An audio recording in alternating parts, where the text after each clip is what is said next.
3.6's version 1 just released with our express members getting new forms and outfits.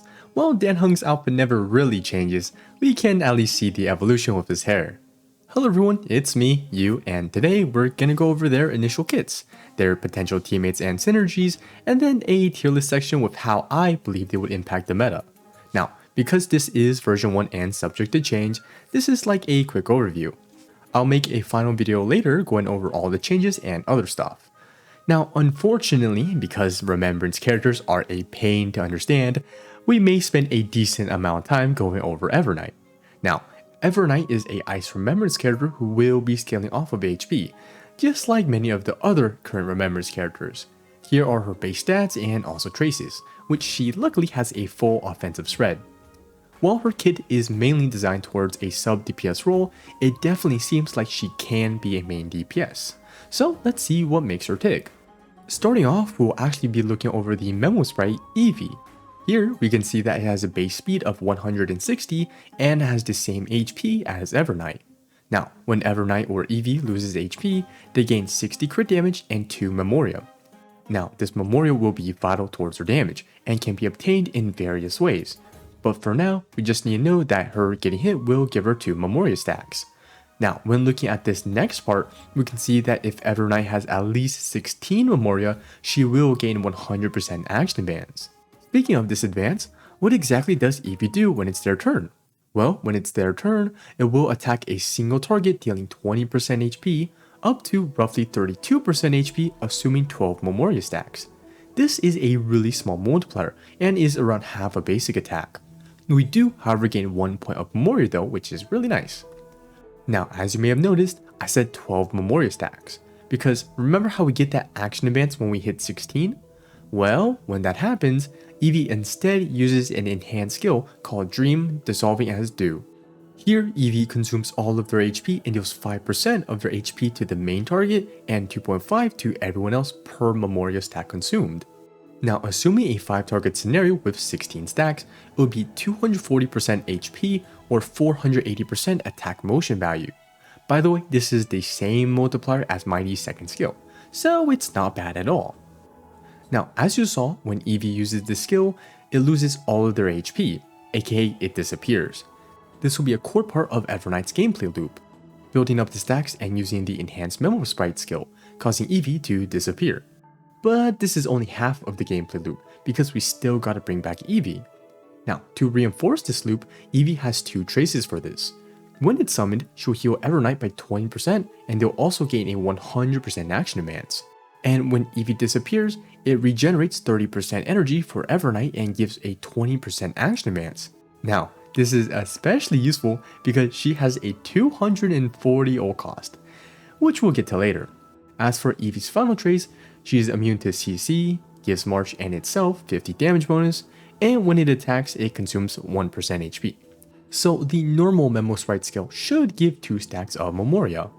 This 1% HP loss makes it so that Jingliu gets another stack and Hyacinth also heals.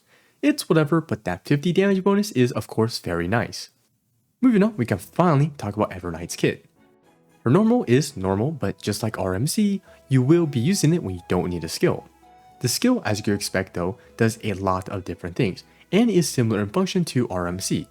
Like RMC, this will be used to summon the Memo sprite, but for Evernight, it will cost 12% of their HP. But with the Memo trace, she's actually healing off of it, which is really nice for a caster's charge. She'll also give 40 crit damage to all Memo sprites for 2 turns and also heal Evey if it ever gets low. And also she gets 2 Memoria. But as you can see, if she's in this Darkest Riddle state, she gets 12 Memoria instead, which can supercharge us getting that Dream Dissolving as Dew attack. So how do you get into this form? Well, you probably guessed it, but it's the ult. Here, Evernight would deal 120% of her HP to all enemies, so potentially 120 to 600 HP motion value or 240 to 1200 attack motion value. So yeah, it's a lot. During this attack, she'll enter the Darkest Riddle form, where she'll put a 20% vulnerability on all the enemies and give her and her summon 100 damage bonus, and also become CC immune. Now, you also get these 2 charges, which only get used up when the Memo sprite uses the Dream Dissolving as Dew attack. Now, normally it takes a while to generate these stacks, but as you remember, the skill now gives you 12 of them when in this form, which supercharges these 2 attacks. Now, the downside is that it has a 240 ult cost, and honestly, there's no circumventing it. With that said, the loop goes something like this. The battle starts and Evey is summoned, and you will eventually build up Memoria to 16. It does the enhanced skill and disappears. You'll then resummon with the skill and then ult to gain all the buffs, and then do the 2 enhanced attacks, and then the cycle repeats. Pretty simple. Moving on, we'll quickly go over traces. 30 free crit rate and a SP regen after the Memo sprite uses its enhanced skill. Gain 60 energy and 2 Memoria at the start of the battle. But the main thing will be the second half, which grants her a Memoria stack after a Memo sprite acts. I do believe this should give her basic attack 1 stack and her skill now a total of 3. Lastly, we have her mono remembrance trace, which gives Memo sprite crit damage depending on how many remembrance characters you have. Moving on, we'll just look at our first 2 Eidolons. E1 is actually really strong as it's an outright final multiplier increase. The less enemies there are, the higher multiplier you get. At worst, this is a 20% damage increase for your Memo sprites and 50% at best. Yeah, this is easily one of the strongest early Eidolons in the game if it somehow stays. Now that E2 is also kinda bonkers and basically doubles the speed at which she gets Memoria when out of form, but it also keeps her in form longer for 2 more attacks, aka longer buffs and more vulnerability on the enemy. Not much needs to be said. With this, I hope you understand how her kit works now. So I'll be moving on to how I think she will impact the meta. So looking at my tier list, I'd have to put her as a tier 0 support DPS. She's also a bit of an amplifier like Tribby because of her immense buffs and debuffs. Now when looking at this tier list, I would say nothing changes. Literally nothing gets shifted around. Well, why is this the case? Well, if we were to hop over to the teammate section, we can see that all their best teammates are already in tier 0. Wow, because Castris totally needed it. Now, you can probably do some funny business with Jingliu or Aglaya, but I wouldn't recommend it. Now, with that said, I'd only recommend pulling March if you have the current meta HP scalers like Castris or Hyacinth. She provides a lot for them. Now, you could pull March and wait for Serene, who probably will be a remembrance character, but hey, that's just speculation. As for my thoughts, I actually think that Evernight's damage is just gonna be good for a sub DPS, but nothing insane like our new dot with high ceilings now, because their damage is pretty crazy. Now, this is because when she's out of form, she's likely not doing too much damage as she should have decent downtime. Now, in the right scenarios where she's getting hit a lot or using the right teammates, she's gonna have very easy access to the Memo sprite's enhanced skill to deal damage. However, the real reason why she's probably gonna be so strong, besides her personal damage or buffs, is actually the fact that you can probably generate a lot of caster's charge. So every time the Memo sprite does an enhanced skill, it's basically around 9k charge for caster's. However, you do need to time it so that you action advance after Netherwing attacks, because if not, it'll action advance before Polixia explodes, basically wasting all of that charge. Now, this primarily seems to be an E2 caster's issue, but do keep it in mind. Now, before moving on to Dan Heng, we gotta take a look at our Lycone first. What the helly? What type of power creep is this? 30% HP, 20% defense ignore for Memo sprites, and up to 48 damage bonus? Yeah, it's very strong. What's funny is that this and Castris' Lycone are super similar, so if you wanted, you totally could swap the two around. Now, for a quick summary of what she gives to the team, she has decent multipliers, gives herself 60 crit damage, 50 damage bonus, another 100 damage bonus sometimes, and finally 30 self crit rate. As for support, she provides 80 Memo sprite crit damage and 20% vulnerability while in her form. Not to mention how she's potentially a Nuba generating machine.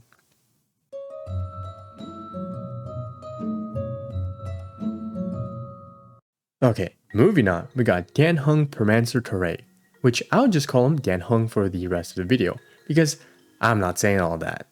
Dan Heng is our newest preservation character since 2.1, which was a whole year and 4 months ago. However, unlike other preservation characters, he instead scales off of attack.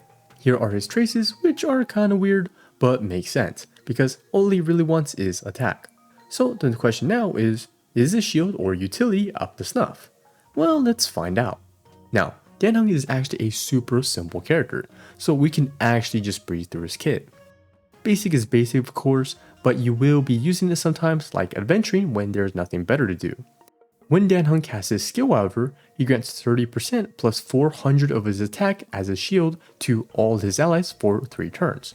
So don't worry, it's an AoE shield. Now as for how much this actually is, assuming 3 attack main stats, signature Lycone, and some other stuff, we can get around to 3800 attack. So a skill should give around 1540 shield. So stacking that 3 times, we can get around 4500 shield. Now, because his Lycone also gives a 30% increase to shield values, it's actually nearing 6k. So yes, he is a very chunky boy. Now, Dan Heng also marks an ally with Bondmate. But what the heck is this? Well, moving to his talent, we can see that he summons Soul Dragon, which is now on the ally target. While this may not seem like a big deal, the wording actually matters a lot. Now, according to some comments and the Chinese translation, it does seem like it becomes the ally summon, which means full sun debuffs, because yes, he definitely needed a buff. You can't keep getting away with this! So when the summon takes action, it cleanses all allies of 1 debuff and provides a shield, half of what the skill normally offers. Moving on, we have his ult, which just like his skill is another way to gain that stackable shield. However, the dragon now actually is able to attack twice, dealing 80% of the allies' attack to all enemies. This should work just like Benediction, but unlike Tingyun, it's AoE, while hers is just single target. So while Tingyun has a motion value of 60% attack, Dan Heng at most can have around 400. So if this follow-up is dealing around 20 to 35k per enemy, then 2 dragon attacks can at worst deal around 40k damage, and at best, maybe 350k. Now, for some, this is tiny PP, and for others, it's not too bad, but I'll just leave it up to y'all to decide. On to his traces real quick. His trace 1 gives the bonded ally 15% of his attack, so roughly 600 attack, assuming Dan Heng has a total of 3800 attack. Trace 2 gives him action advance at the start of the battle, and Trace 3 gives Dan Heng 5 energy and 15% action advance for his dragon summon every time the bonded ally attacks. And I'm gonna be honest, that action advance seems kinda useless as he should be able to instantly ult after just 1 skill if he uses his technique. So he doesn't need to be insanely fast or anything. But I guess if you're using Final and have Dan Heng on attack boots, he will be on par speed-wise with your allies. Now finally, we'll look at his first 2 Eidolons.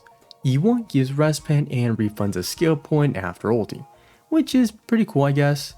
But his E2 however, number-wise, seems OP as hell. Here, his dragon can now attack 2 more times per ult, but also gains another 80% multiplier for all the enemies, plus another 80% for the enemy with the highest HP. Multiplier wise, it's at worst against a single target 960% motion value or attack, and at best in AoE 3520 MV. For reference, 1 final meatball is 1170 attack. So yeah, it's really strong. Okay, well with that, I hope you now understand how version 1 Dan Heng would work. So let's move on to his teammates and who should really pick him up. As of now, it seems clearly intended for Sunday and or final mains. With Sunday, you can get that other 50 damage bonus from the skill, but also that second half of his E1 should affect the summon damage from Dan Heng. Fanon benefits quite a bit from this as well, especially when paired with Sunday. However, I think this comment perfectly encapsulates the trade-off of when using Dan Heng. While Dan Heng of course will provide comfort and okay buffs, damage-wise he is still lacking quite a bit when compared to a sustainless comp, which is to be expected because he is a preservation unit, not a harmony one. The question is he worth switching from a sustainless comp? Perhaps once the endgame gets harder, you may not be able to feasibly play sustainless, making Dan Heng a great option. However, if you are easily zero cycling right now sustainless, you really have no reason to get Dan Heng for Final in my opinion. As for his other teammates, it's basically, are you a hyper carry that uses Sunday and don't have a summon? And how much do you lose for not using Huohuo? In the good users, the only one I'd like to move down is Saber, just because she loves Huohuo. But being a Sunday user and without a summon, she'd stand to gain a good bit. Now I put Yunli and Aglaya down there for that reason. As for my thoughts, I believe Dan Heng as a sustain is good. However, we need some kind of OP mechanic or shenanigans to put you at the top nowadays. Now moving on to my tier list, if I had to place him, I'd honestly put him in tier 0.5. Using Dan Heng, you are getting a 9 indestructible shield, but when it comes to utility, at a baseline it's maybe 400 motion value and 600 attack, which is fine, but it's nowhere near what Hyacinth or Huohuo provides in terms of value. While Gallagher is like 0.5 in terms of power, I gotta give him a little bit of a boost being a 4-star and all. Practically speaking, the player that should pick up Dan Heng in my opinion is a Noxa with Sunday. Now, just like Evernight, I really don't think he shakes up the meta at all the same way High Ceilings did. While he is good, he doesn't bring anything game breaking for any particular niche. He's just a good hyper carry sustain that should be plenty comfortable. Okay, but yeah, that's the whole video. It's been a while since I've uploaded because I live streamed twice instead, which was super awesome by the way. Thank you for those who came and watched my Yanqing clear Svarog. I'll probably live stream sometime soon because the Apex Shadow and also Spiral Abyss reset. Besides that, I hope you have a great day and enjoy it for me because I need to sleep. Peace.